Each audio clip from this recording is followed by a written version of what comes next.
Bueno, primero darles la bienvenida a todos los que están aquí conectados con nosotros. Es súper importante. Uy, de Chile también. Buenísimo. Gracias. Sí, seguro un amigo de Luis Eduardo.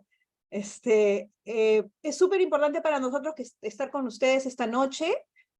Esta es una actividad de nuestra biblioteca. Yo les voy a contar un poquito de qué se trata la biblioteca. Mi nombre es Susana Frisancho, para los que no me conocen. Yo soy psicóloga educativa, soy profesora en la Pontificia Universidad Católica del Perú, y además apoyo, gestiono, ¿no? Junto con Barihuesna, que ya les vamos a contar qué es, esta biblioteca, ¿no? Esta es una biblioteca infantil que está en una comunidad nativa del pueblo Shipibo. Luego, los que no conocen al pueblo Shipibo, seguramente Evany les podrá explicar luego un poquito de qué se trata. Es una comunidad urbana, está en Pucallpa, pero no es una comunidad rural, y nosotros hemos empezado a, digamos, gestionar, crear una biblioteca prácticamente de cero, ¿no? La historia de la biblioteca es interesante. Era un terreno que nos han cedido en uso, ¿no? Digamos, Hilmer Yumachi tuvo mucho que ver ahí. Y sin recursos, sin nada más que buena voluntad y el apoyo de personas particulares, hemos ido levantando un espacio que se ha convertido en un espacio importante para los niños de la comunidad, y esperamos que crezca y que siga siendo importante para otros niños, ¿no? Que puedan hacer uso de este espacio. Los pueblos indígenas en el Perú en general y en particular en la Amazonía, sabemos nosotros que tienen, en términos escolares, por ejemplo, los resultados más bajos a nivel de las evaluaciones ¿no? de desempeño académico en el país, en el Perú. Y sabemos también que la lectura no es una práctica cultural para los niños, ¿no? Entonces es difícil. Muchas familias no tienen acceso a lectura, no tienen cuentos, no tienen materiales de lectura. A veces la segunda generación o la tercera hacia arriba no está alfabetizada, entonces no se puede leer en las casas. Hay más una tradición oral, ¿no? que una tradición escrita.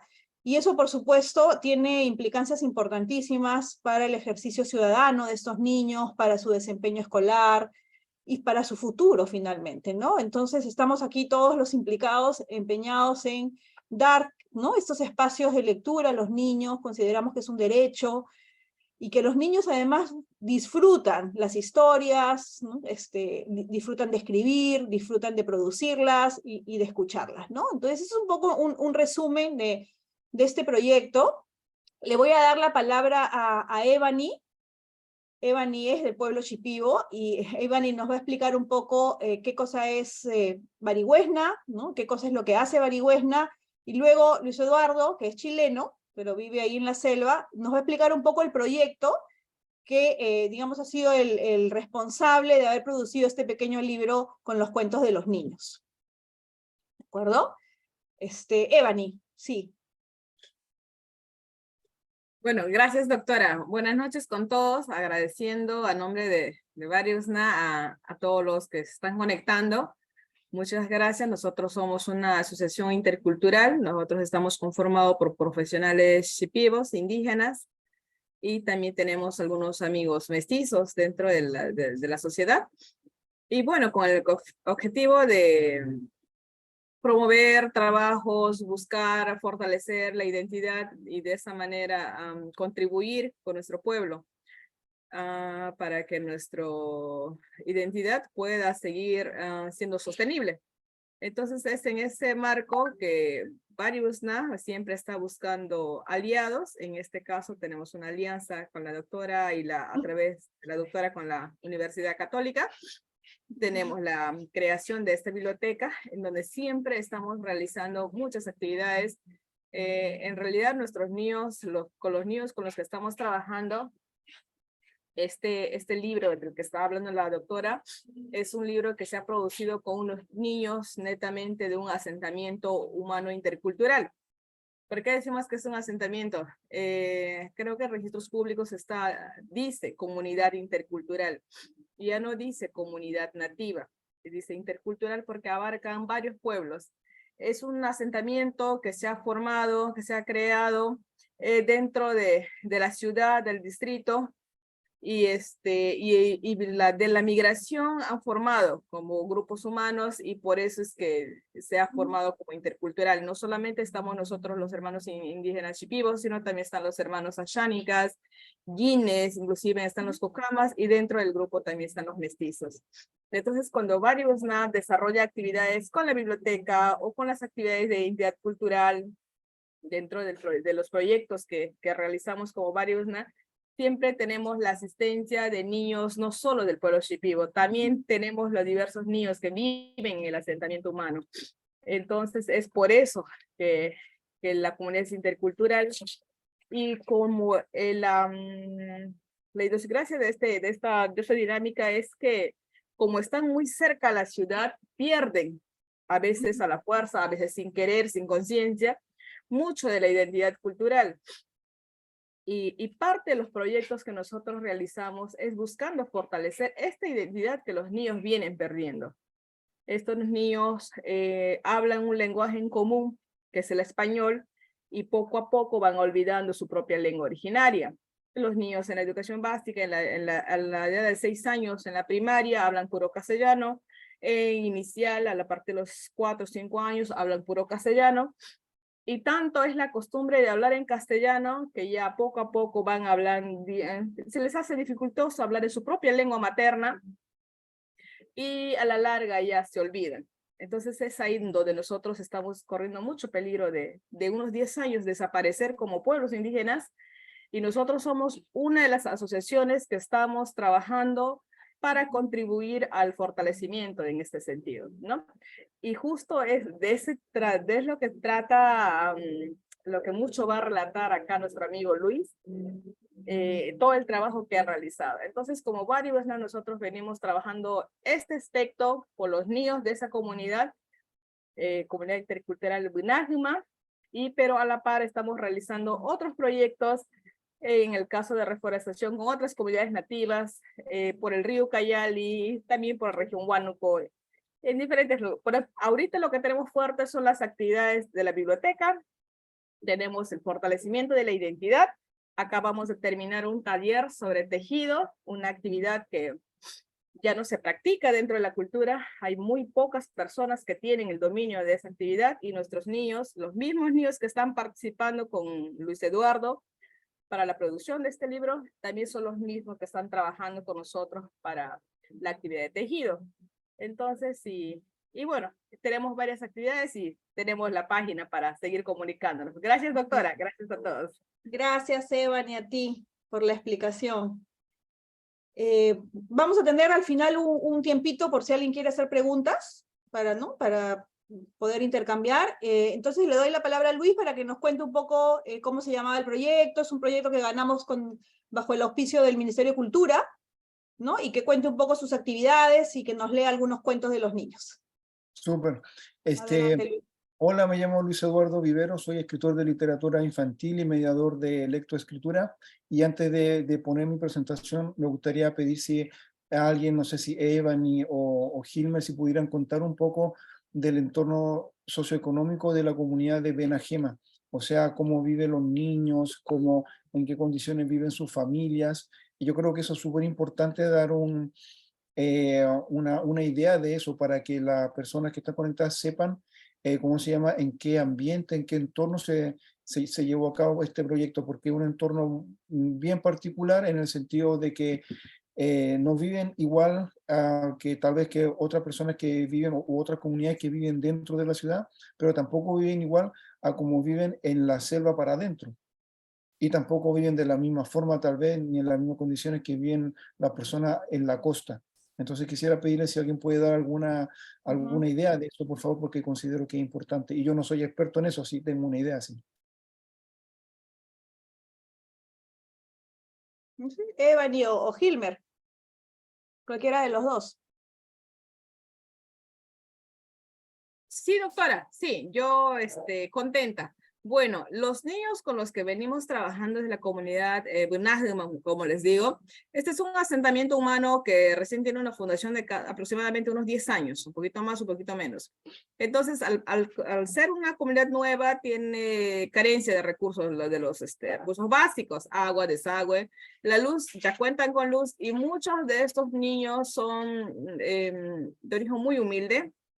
Muchos de ellos no tienen papás, muchos son huérfanos, otros a raíz del COVID también, pero otros anteriormente, algunos son de hogares disfuncionales, algunos viven con la abuela, algunos viven en una sola casa, viven varias familias, 2, 3 familias, y son 2, 3 primos, 4 primos, y que ninguno tiene papá, solamente vive con la abuela, o viven con la tía, o algunos de ellos inclusive son como adoptados, solamente que tienen otro proceso por acá.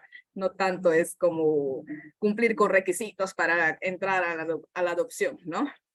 Entonces, estos niños van a las escuelas que se encuentran cerca al asentamiento humano. Muchos de ellos, solamente tenemos una escuela bilingüe, van a ellos, muchos de ellos a esa escuela bilingüe, pero también muchos de ellos ya van a las escuelas monolingües, donde están nuestros hermanos mestizos, y bueno, así que se tienen que adecuar al contexto en el que viven. Muchos de ellos tienen problemas, como mencionaba en un principio la doctora, muchos problemas de aprendizaje, de comprensión de textos, bajo rendimiento académico, y por la falencia no solo de recursos económicos, en realidad es un todo. Es un todo, el hogar, las emociones que viven ellos, y bueno, lo principal son los recursos económicos, que son terribles para ellos. Así que ese es el contexto en que viven, y muchos de ellos, el asentamiento está ubicado en la zona rural de la ciudad, así que siempre hay como cerca de ellos un puente en donde hay como canales naturales, caños naturales le llamamos acá, que cuando llueve, la selva llueve mucho, pero a la gente no le importa eso porque ha construido sus casas en los mismos puentes. Cuando llueve, todo se llena y la gente no puede salir de ahí. Nosotros justo en el mes de febrero, cuando empezamos las actividades, o marzo con Luis Eduardo, algunos días venían muchos, pero algunos días faltaban muchos también, y era por las ocasiones de la lluvia. No pueden salir los niños, sus casas se halagan, todo se moja. Entonces, situaciones como esas es lo que están viviendo los otros niños, y muchos de ellos inclusive ya no querían asistir porque tenían ese problema de la lectoescritura. No dominaban la lectoescritura, mientras que los más grandecitos ya dominaban la lectoescritura y ellos venían. Entonces teníamos que estar motivando para que los niños, los que aún no tienen problemas de lectoescritura, puedan seguir asistiendo. Entonces, hasta ese es el problema. Quizás para algunos puede ser sorprendente como un niño de 8 años no va a saber leer y escribir, pero dentro del pueblo es una situación para nosotros que vemos eso como cotidiano, hasta ya le vemos normal. Para nosotros es asombroso que un niño de 6 años ya esté leyendo, ¿no? Pero eso ocurre dentro del pueblo. Más o menos vamos por ahí, Luz Eduardo, doctora. Gracias, Ebony. Sí, Luis Eduardo, sigue. Muchas gracias, Ebony, por la explicación. Yo quería que las personas que están conectadas conozcan esta realidad. La verdad es que es una realidad que se comparte en todo el territorio peruano. El Perú es uno de los países, es el país que está, bueno, uno de los países que está abajo en el ranking de lectura y comprensión lectora en las pruebas PISA, que se empezaron a hacer el 2015, y cómo se llama, Perú, como se ha visto en esos índices, ha ido mejorando, pero aún se mantiene en los últimos puestos. Es decir, el Perú, por distintas razones, se ha mantenido a la fila, a la cola en los últimos puestos de lectura, comprensión lectora y escritura durante mucho tiempo. Entonces, es un problema que tenemos a lo largo de todo el país. Yo lo he podido ver, pasa menos en colegios privados, pero en los colegios públicos pasa también, en todo el territorio peruano. Entonces es una realidad con la que tenemos que lidiar aquí en Perú, y sobre todo en comunidades rurales es todavía peor por la mala educación que hay en estos lugares.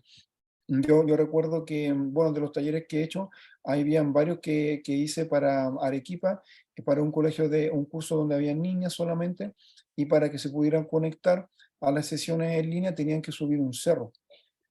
Entonces, ¿cómo se llama? Muy complicado y no podían estar con video. También cuando se conectaban personas de Cerro de Pasco, familias se conectaban, habían mamás, todo muy abrigado porque hace un frío terrible ahí. Este, Era muy complicada también las condiciones. Y aquí en la comunidad, las familias no tienen celulares smartphone. Entonces, si bien es cierto que hablan por celular, no tienen comunicación por WhatsApp, la mayoría. Entonces, no era posible establecer una comunicación de ese tipo. Ya se imaginaron más o menos cómo es el panorama. Una vez yo me acuerdo que yo quería hacer una actividad sí o sí porque estaba lloviendo, a mí me daba igual que estuviera lloviendo, pero me mandaron una foto. Kilmer, que está por ahí, me mandó una foto de la comunidad y había un barrial terrible. Básicamente no se podía llegar ni se podía andar por la calle porque estaba llena de barro. Entonces, ¿qué sacamos con tener un niño que iba a estar resfriado y que iba a llegar totalmente embarrado a la biblioteca? Entonces, yo no sabía esas cosas. Quería contarles que supieran ustedes las dificultades que se han encontrado, que yo he encontrado en esta comunidad. Entonces, les voy a compartir la presentación que tengo y vamos a partir.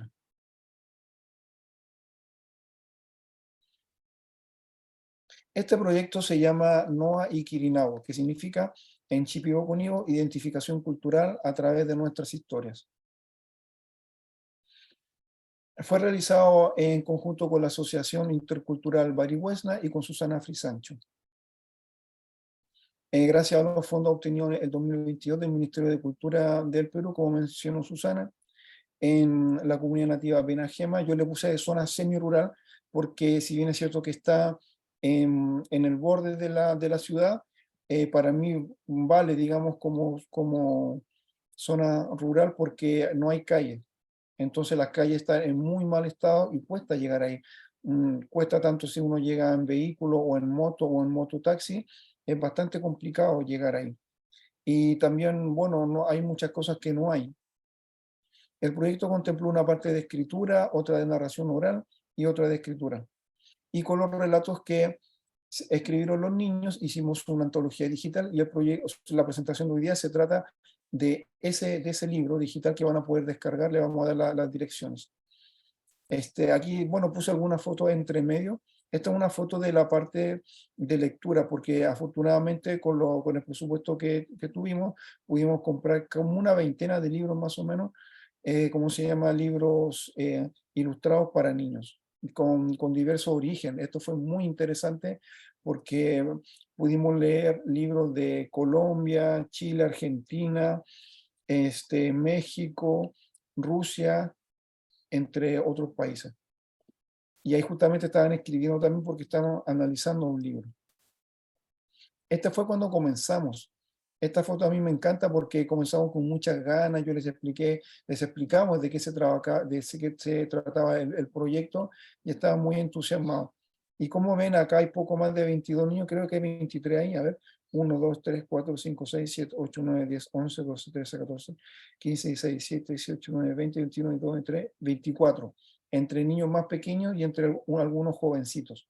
Entonces, de 24 personas que, bueno, iban en general 20 a 22, 20 también. De esos terminamos con 8 relatos. Y es que, como mencionaba Ebony, a muchos les daba miedo escribir porque la lengua madre de ellos es el chipibo-conío. Entonces muchos no se sentían cómodos escribiendo en castellano. Y eso fue todo un tema. Además, yo lo hacía leer en voz alta, que es algo que se usa para mejorar la lectura y la dicción, pero les causaba vergüenza, pues. La etapa del proyecto. Empezamos con lectura de libros infantiles ilustrados, con mitos y leyendas de diversos países, incluyendo Perú, Chile, Argentina, Colombia, México, Rusia y otros de Norteamérica. Narración oral por parte de sabios y sabias de la comunidad.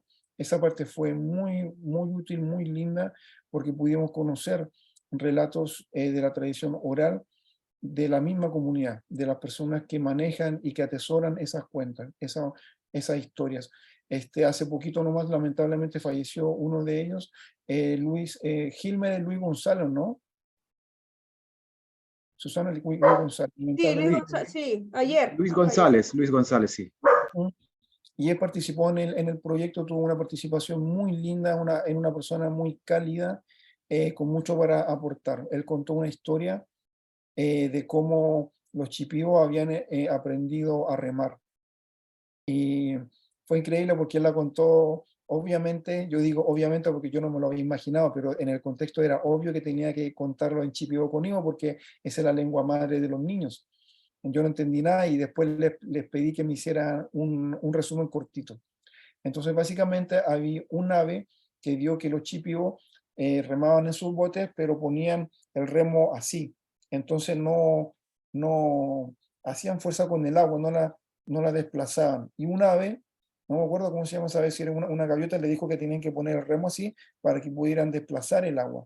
Y ahí aprendieron a remar. No Bueno, debe ser una gaviota porque la gaviota no es de la zona. ¿Qué ave será? no me acuerdo, porque tenía un nombre, gracias por la acotación, tiene un nombre en chipío, pues no me lo aprendí. Y también etapa después, escrituras de relatos basados en las leyendas y mitos locales, y luego la antología digital con los relatos de los niños, que es lo que estamos presentando hoy día. Les quiero mencionar esta parte porque para mí este proyecto ha sido muy interesante, pero también muy complejo. Ha sido el proyecto más complejo que yo he llevado a cabo. Entonces, les quiero comentar cómo tuvimos que irnos adaptando a la realidad local. Entonces, el plan original, el plan A, era que la estrategia involucraba, o sea, contemplaba involucrar a las familias en las actividades y sobre todo en el trabajo de investigación de los niños. El objetivo era que las familias, ya sean mamá, papá, tíos, abuelos, etcétera, les contaran leyendas y mitos de la comunidad y de la zona. Aquí encontramos algunas dificultades. La mamá y papá no están en la comunidad y generalmente andan trabajando en otras ciudades de la costa del Perú o localidades del interior de la selva para mantener a sus hijos. Entonces ellos trabajan lejos y mandan dinero para que sus hijos puedan subsistir. Esto de la subsistencia, cuando dejan su lugar de origen, es un tema muy complejo, porque ya que están dedicados a subsistir, no queda mucho tiempo, ni mucho esfuerzo, ni muchos recursos para invertir en educación y menos en lectura y escritura. Eso fue algo que me costó un poco comprender, porque yo decía, pero ¿por qué no se involucran las familias? ¿Por qué no es más fácil? ¿Por qué aquí? ¿Por qué allá? Hasta que me explicaron que básicamente esto es lo que sucede. Los adultos a cargo de los niños no siempre leen ni escriben castellano y no tienen mucha disponibilidad para hablar con los niños, porque están ocupados en cocinar, en hacer compras para cocinar, en hacer cosas de la casa, en salir a veces a vender artesanía. Entonces, los pocos adultos que quedan no es que estén muy disponibles para trabajar con los niños.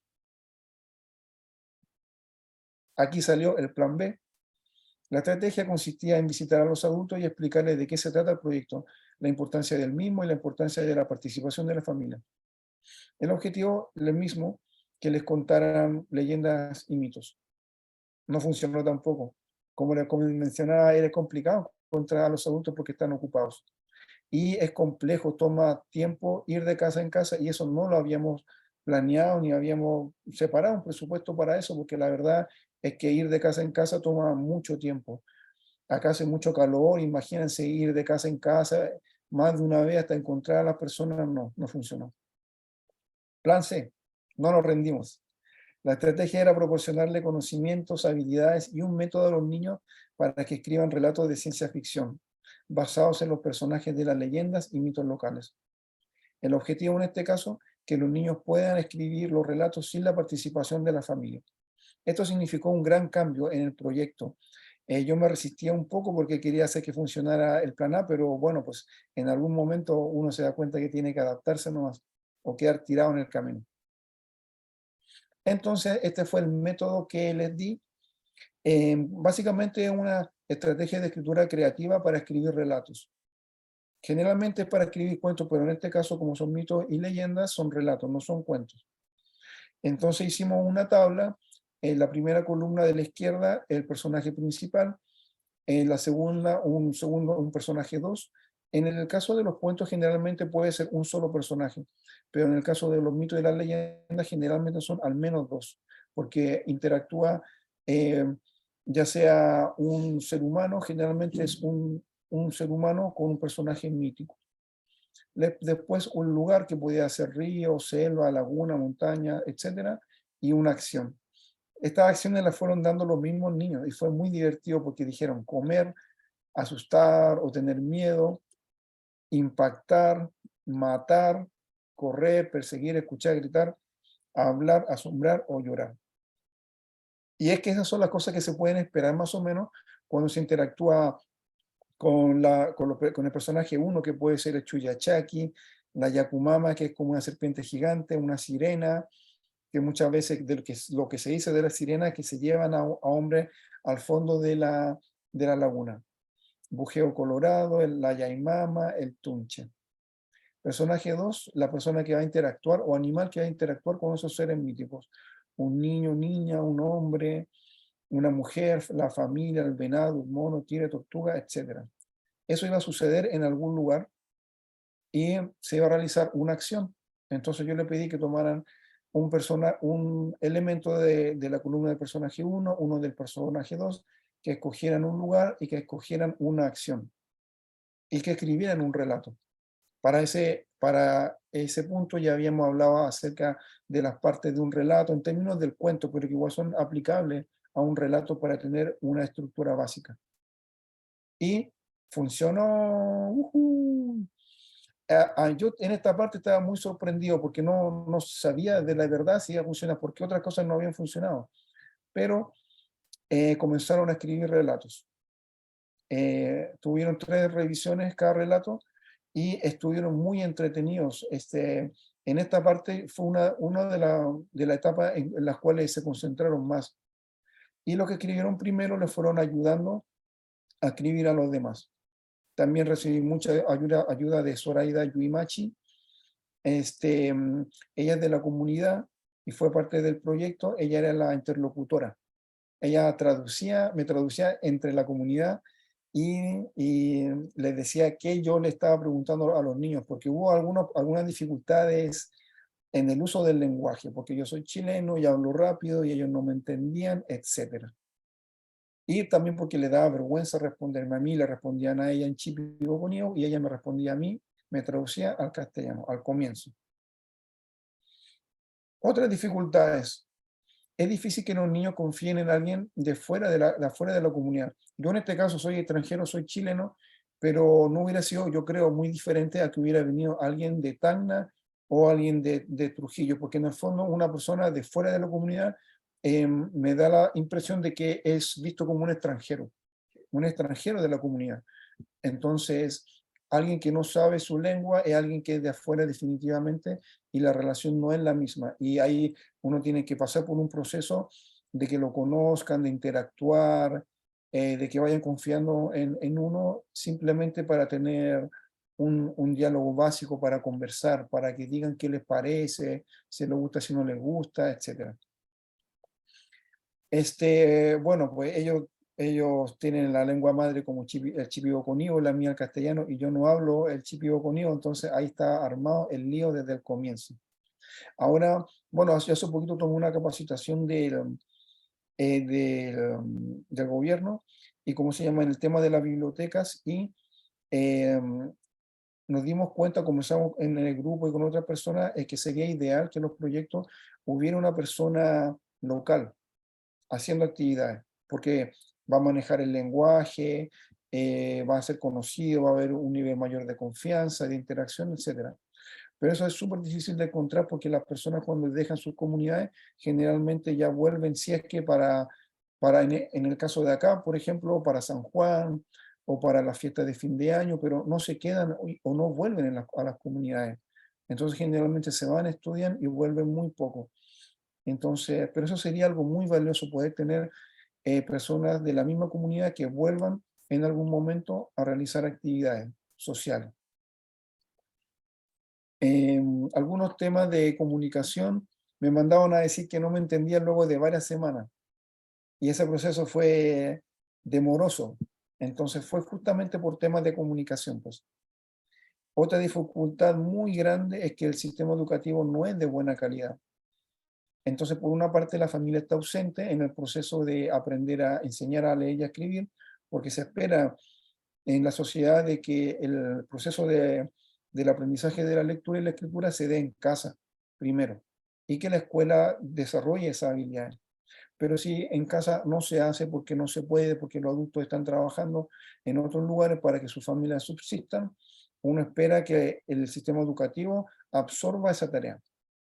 Pero bueno, esa significó otra conversación, ¿no? Una conversación compleja, de que en las provincias y en lugares muy alejados de la capital no hay buenos docentes y la educación es muy mala, de baja calidad.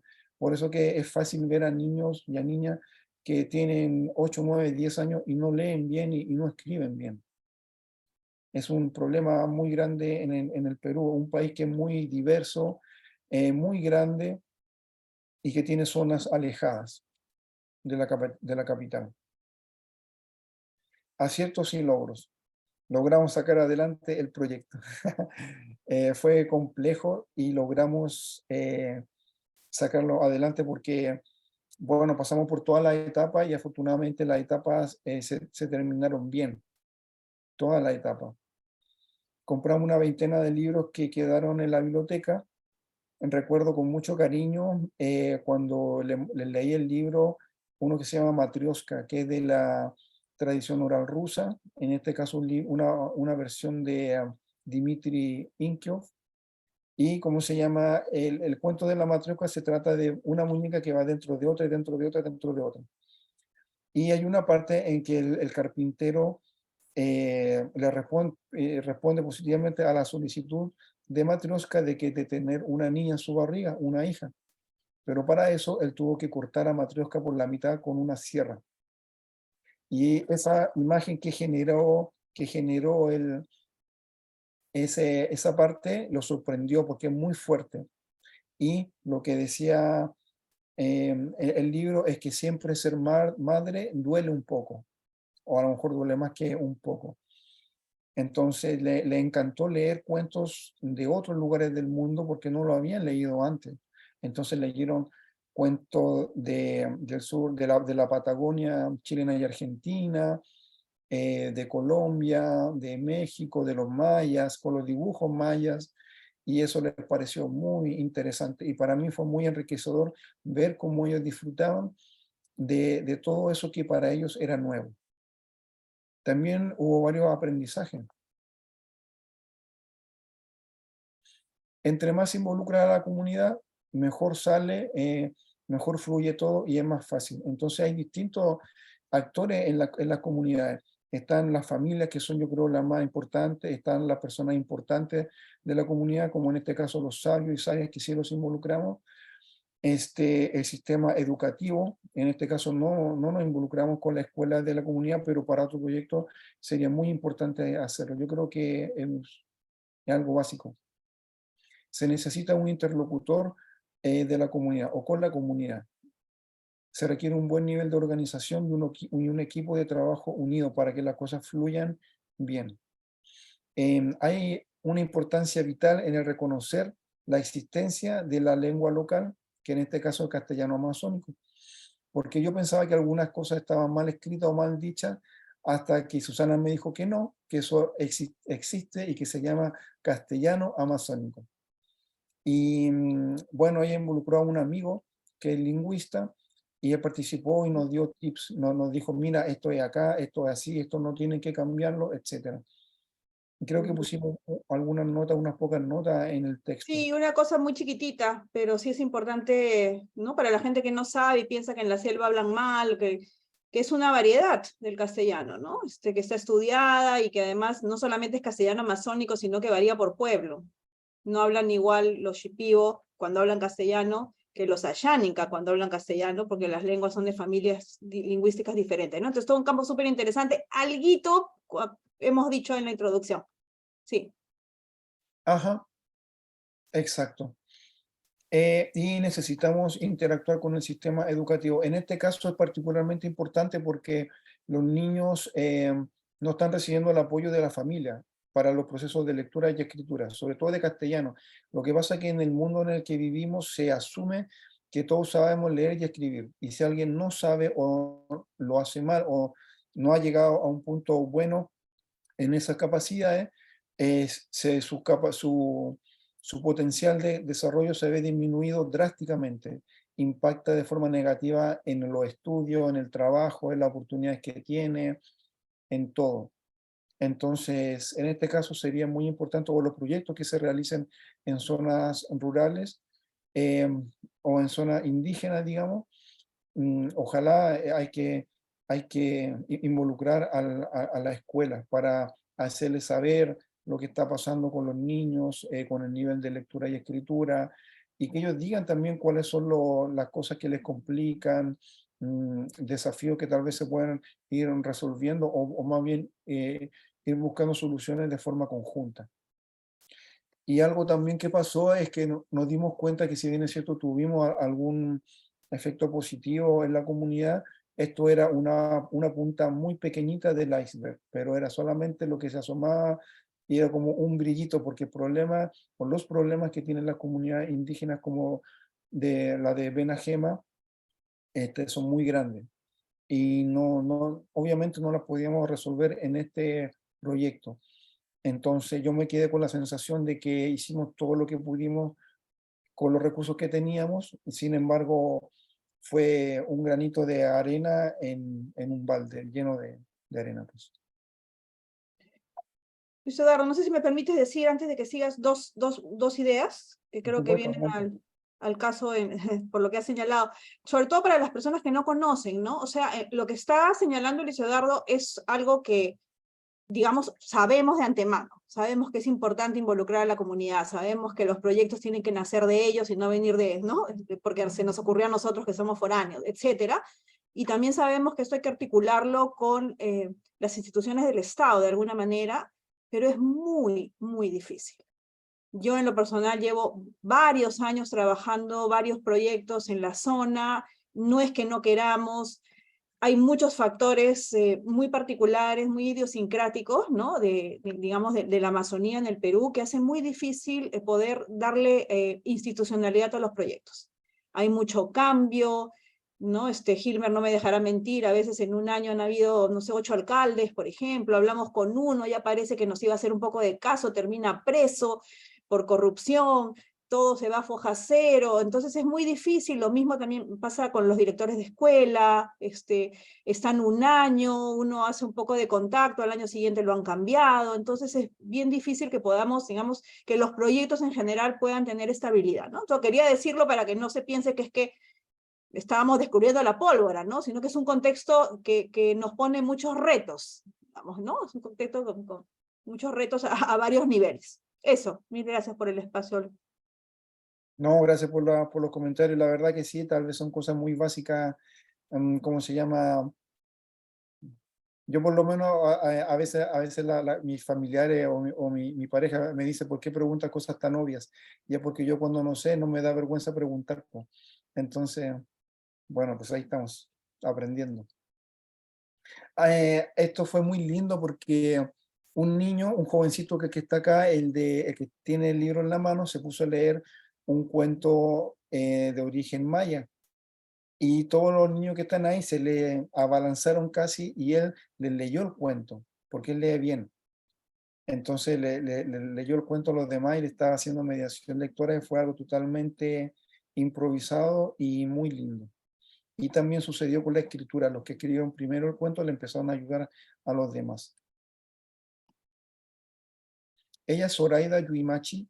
Ella fue la persona que estuvo en todas las sesiones y me ayudó muchísimo. Sin ella no hubiera funcionado porque ella fue la que me tradujo muchas veces, sobre todo al comienzo, y ayudó en todas las partes. Cuando se estaban, ¿cómo se llama?, distraídos o cuando no entendían algo que yo les preguntaba, que fue muchas veces, ella hacía las preguntas en Chipió conmigo y ellos, ahí entendían y ahí seguíamos con la actividad. Así que yo le debo mucho a ella porque estuvo en la mayoría de las sesiones y fue de muchísima ayuda. En el proceso de escritura se concentraron muchísimo. Yo creo que fue la parte que se concentraron más. Y es que cuando uno escribe y no hay otra posibilidad, pues no es que se pueda hacer otra cosa, es un proceso absorbente.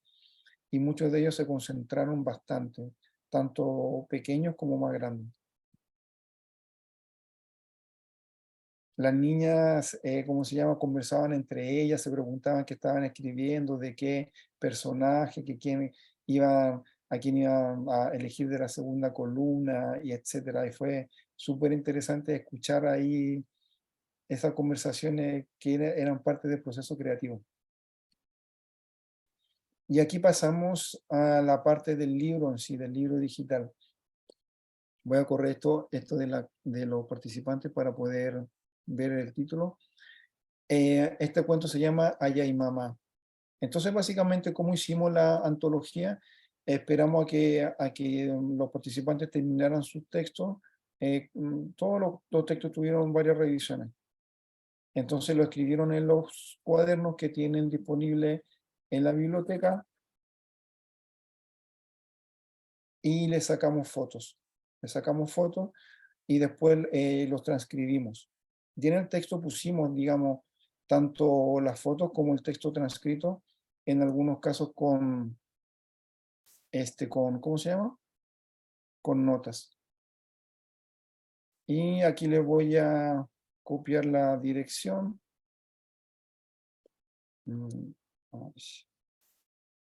Déjenme copiar la dirección.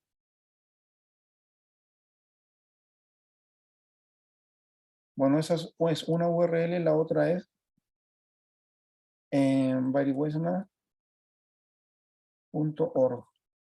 Ambas direcciones están en el chat y de cualquiera de esas dos pueden descargar ¿cómo se llama? El libro digital con los relatos. La única diferencia es que en la primera que les di, le va a llegar un correo y van a tener la posibilidad de volver a descargarlo y buscar en el correo la dirección y descargarlo de nuevo en caso que se les pierda o que se les pierda el celular, cualquier cosa. Y ahora les voy a leer un par de relatos del libro en sí.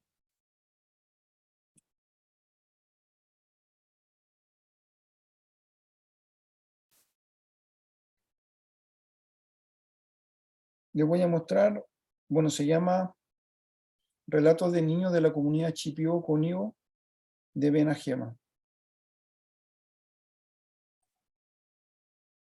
Agradecimientos, tenemos varios agradecimientos y lo van a poder leer con detalle cuando descarguen el libro. El prólogo está bien, no, el prólogo, la introducción la escribió Andrés Napurí y Susana Frisancho, y aquí hablan un poco de cosas interesantes en cuanto a la familia lingüística. Ok, relatos, aquí vamos. Entonces los relatos son así, tienen las fotos. En la izquierda, bueno, cuando eran dos páginas, la de la izquierda lleva el título, la de la derecha el nombre y la edad.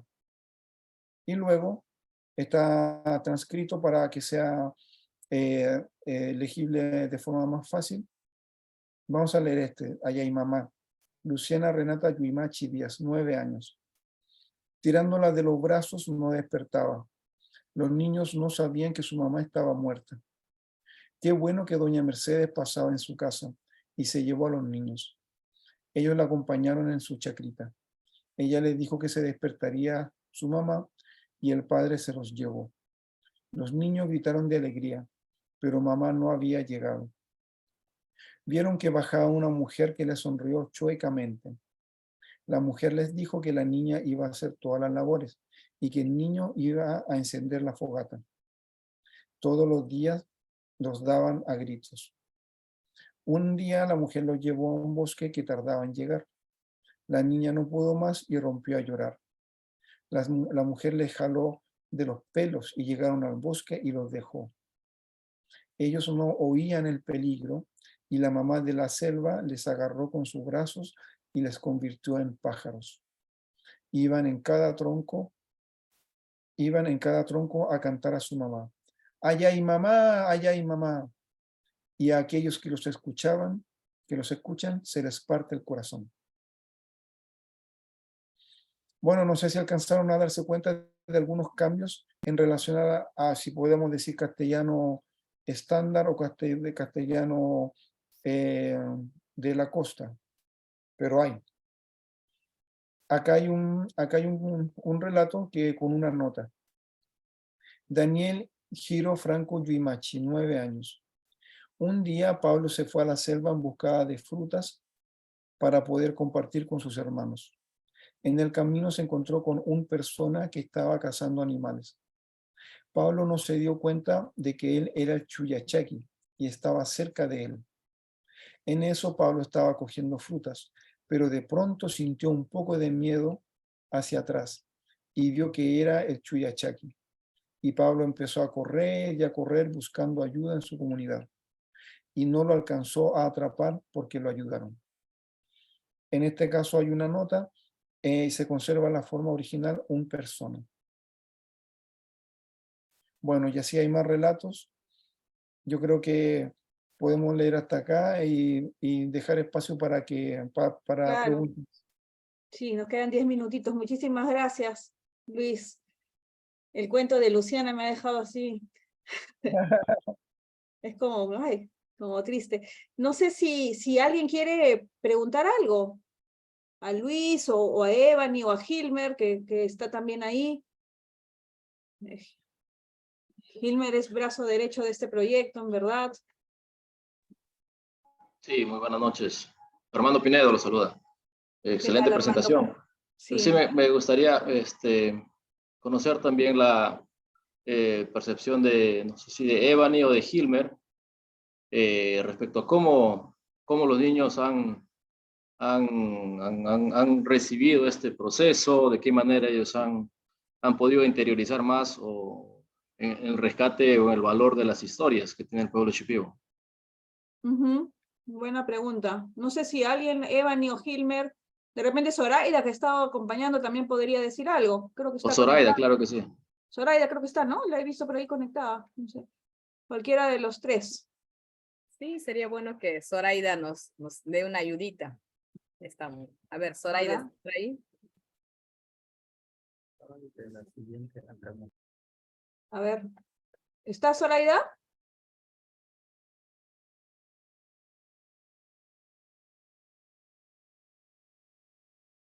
Creo que ya no está. No sé si está. Ah, sí está, ahí está. Ahí está.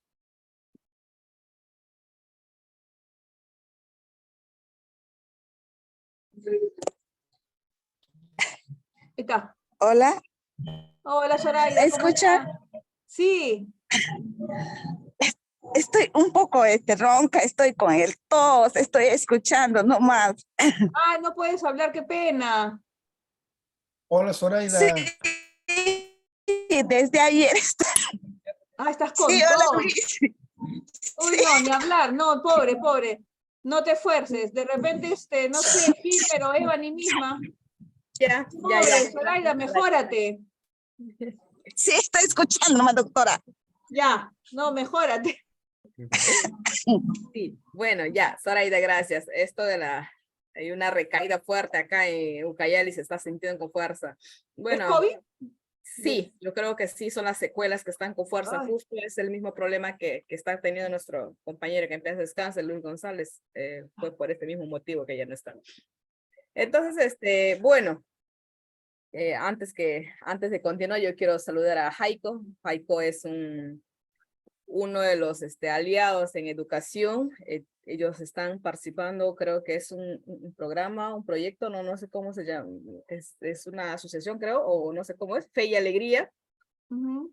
Siempre está acompañando a las escuelas rurales y siempre tienen estrategias para que puedan a aprender a leer y escribir con más facilidad los niños que focalizan. Entonces, en ese sentido, a lo que mencionaba Luis, nuestros niños tienen ese problema. Muchos de nuestros niños tienen ese problema de lectoescritura y quizás también no solo es de lectoescritura, también es el proceso de expresión. para un indígena es muy difícil poder expresarse y peor aún si no es en su idioma materna. Entonces, eso fue quizás una de las dificultades a lo que señalaba Luis, lo que los niños no podían expresarse. Él iba con su castellano y para los niños era, lo miraban, ¿no? Si no intervenía Zoraida o al principio yo, hasta que los animemos y le hablemos en el idioma ya, ¿no? Como que se animaba un poco.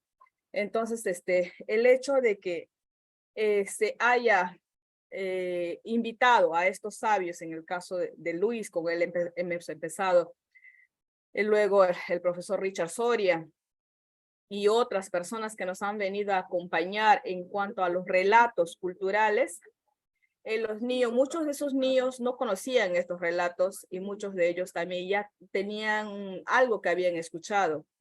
Entonces, para muchos de ellos fue nuevo, fortalecer, enriquecedor para ellos, conocer su propia cultura, que quizás ni siquiera ya saben, parte de estas cosas son los que están perdiendo, y como para los que ya habían escuchado algo, era fortalecer lo que ya sabían, inclusive con otros, con otras cosas ya, ¿no? Porque cada autor, cada sabio lo cuenta de diferente manera. Entonces, para ellos es muy rico para ellos porque lo toman todo, como son niños, lo toman como cuentos, como algo imaginario, como algo irreal, pero para la cultura significa cómo se originó la comunidad, cómo se originó el pueblo, cómo se originaron las creencias. Entonces, es parte para nosotros, no es algo solamente imaginario o algo irreal. En ese sentido, yo creo que los niños lo están tomando por ese lado que estamos queriendo enfatizar, por el lado del fortalecimiento de la identidad, ya que para ellos quizás este proceso de producción todavía es muy nuevo, para ellos es bastante difícil, un reto bien grande, pero yo creo que con 8 que hayan participado es un logro grande. Y yo creo que hemos tenido dos ganancias en esta actividad, ¿no? No solo en la producción de los conocimientos que se estaban impartiendo, sino también el fortalecimiento de los valores culturales. He visto algunos comentarios de los participantes, de los que están conectados, que decían que sí tienen muchos problemas de lectoescritura, sin embargo los conocimientos son grandes. Exactamente. Lo que pasa es que muchos niños de acá de la zona ya están perdiendo, porque los papás no están transmitiendo, y en las escuelas mucho menos si se trata de bilingües, que no son bilingües. Entonces, los niños que sí están estudiando en una institución educativa bilingüe, sí están teniendo parte de los conocimientos, ¿no? Entonces, una actividad como la nuestra fortalece las actividades culturales como el parte de los relatos, de los cuentos.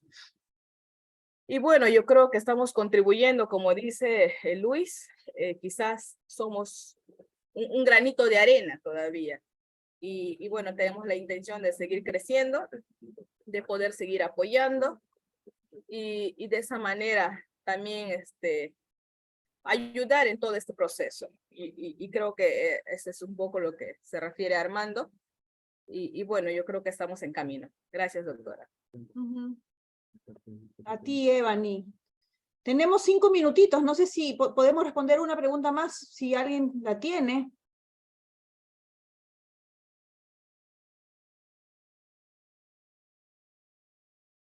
O un comentario, no tiene que ser pregunta, no sé, alguna reacción al proyecto. Sí, buenas noches. Buenas noches. ¿Se escucha? Sí. Sí, soy Jaico Rojas de Fe y Alegría. También soy shipío y me ha interesado, le llamaba la atención porque había relatos, ¿no? Porque justamente lo que queremos enfatizar en los niños, ¿no? La capacidad creativa. Y me parece buena estrategia. Estoy pensando ya hacer réplica también en las escuelas que estamos focalizando, ¿no? Tal vez podamos contar con Luis algún apoyo, ¿no?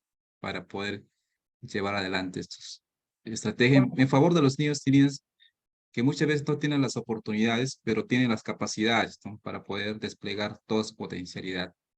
Más bien felicito a Barry Wisner y todo el equipo, ¿no? Que viene contribuyendo con la educación intercultural bilingüe aquí en Ucayali, especialmente en Nueva Era, ¿no? Gracias. Gracias, Jaiko. Cristina. Ahí veo la mano de Cristina desde México. No te... A ver. No. ¿No? Así, ahora sí. Sí, a ver. Sí. Ok. Vamos Ahora a ver. Yo los quiero felicitar. En el caso de México, nosotros tenemos una experiencia desde las escuelas para la generación de estas narraciones de niños y niñas indígenas. Pero la estrategia de ustedes me parece muy valiosa porque lo que plantea Susana es cierto en todas las escuelas de la región. O sea, establecer lazos, entrar a las escuelas, etcétera, es muy complicado. Pero crear el germen en la comunidad y ponerlo, digamos, ahí, eso ayuda digamos, a salvar esos obstáculos que a veces no podemos hacer con las organizaciones, en este caso con las escuelas.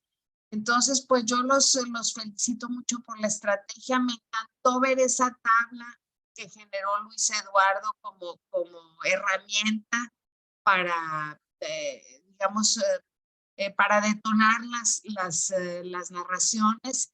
Y creo que hay muchas cosas que se pueden compartir. Les agradezco mucho la invitación, lo he disfrutado mucho y creo que hay mucho que compartir. Gracias, Cristina, por conectarte. Súper. Sí, además con toda la experiencia que también has tenido. No sé, como estamos sobre la hora, me gustaría quizá decir, no sé, Gilmer, ¿estás conectado? Sí. ¿Está Gilmer por ahí? Doctorita, sí, doctora. Ya, Sí. bueno, mira, una palabrita más que veo a Aitana que está con la mano, le damos la palabra a ella y de ahí de repente puedes hacer un cierre cortito y si quieres en Shipibo para que te escuchen. Hay gente que Sí, nunca ha doctora, escuchado el sí. Shipibo, Gilmer. Sí. así que, ya, Aitana, sí. No tardo mucho. Yo creo que lo más valioso de la exposición de este proyecto es que yo pienso que muchas de las veces que se interviene en poblaciones indígenas, con la intención de ayudar, también muchas veces caemos en la parte de imponer de una forma hasta colonial, ¿no? Y a mí yo creo que eso me parece muy invasivo. Lo que me gustaba de este proyecto era la parte de cómo se ve, o sea, cómo se buscaba intervenir y no imponer desde la colectividad y la cultura. Y yo siento que eso, pues fue muy valioso, fue lo que más me agradó de todo lo que era el proyecto. Y pues es todo. Muchas gracias. Gracias a ti. Bueno, vamos a ir cerrando, le voy a dar la palabra a Gilmer. Estoy súper contenta de que se hayan conectado. Yo no soy de la selva, ¿no? Para nada, pero tengo pasión por la selva, tengo un compromiso con los pueblos indígenas amazónicos, me gusta estar con ellos, me gusta apoyar su desarrollo, conocerlos y aprender sobre todo, ¿no? Entonces creo que a mí me ha enriquecido la vida, en realidad, conocer a estas personas, ¿no? Y dicho esto, le doy la palabra a Gilmer para que haga un cierrecito y para, bueno, que digas lo que quieras decir, Gilmer. Sí, voy a decir en Shipibo y Evani lo va a traducir, ¿no? Ya.